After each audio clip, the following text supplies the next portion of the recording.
Hey there everyone, welcome to Engineering Pritam, and today I am going to talk about the latest release by FreeCAD, which is FreeCAD version 1.1.1. And one may think of, oh, this is just a minor upgrade, the last version was FreeCAD 1. What is so special about 1.1? Well, I would say there are ton of new updates and upgrades, and that came up with a big change. For example, in areas like part design, sketcher, assembly, transform tool, you name it, all the native workbench now got upgraded. Now the version that today I am referring to is not 1.1 but 1.1.1, which have fixed a lot of bugs that came in release of 1.1. And now onward, I'm gonna make videos with FreeCAD 1.1, which is now the latest version. If you want to know more about these all features in detail, then do check out the detailed video that I have created on FreeCAD 1.1 in the description of this video. And if you talk about in total,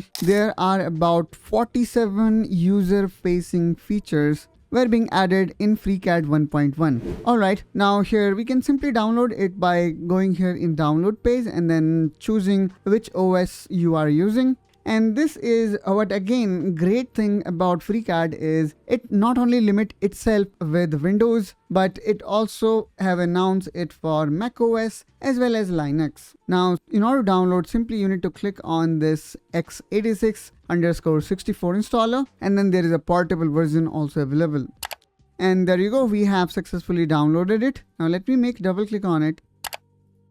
And there you go, here we can see this familiar installation wizard. All you need to do is you need to simply click on next and then keep on clicking next until it starts installing. Now the good thing about FreeCAD 1.1 is, let's say if you have got FreeCAD 1.0 installed in your system, it will not be deleting that. And you can, if you want, can keep both these versions with you.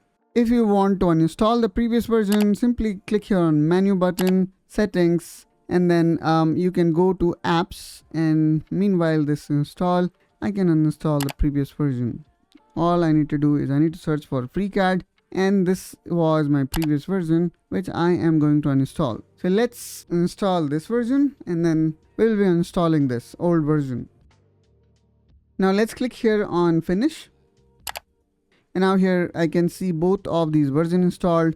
Let's uninstall the previous version, which again, totally depends on you. If you want to keep it, you can keep it. In my case, I do not want, so I'm going to uninstall it. Now let's launch the FreeCAD 1.1 stable release for the first time. And there you go. If you were using the previous version of FreeCAD, it will automatically pull the existing information, which is really nice. I hope guys you find this video helpful and informational. If so, then please make sure you subscribe to Engineering Pritam, and I will catch you soon with one such another video. Till then, you take care and bye bye.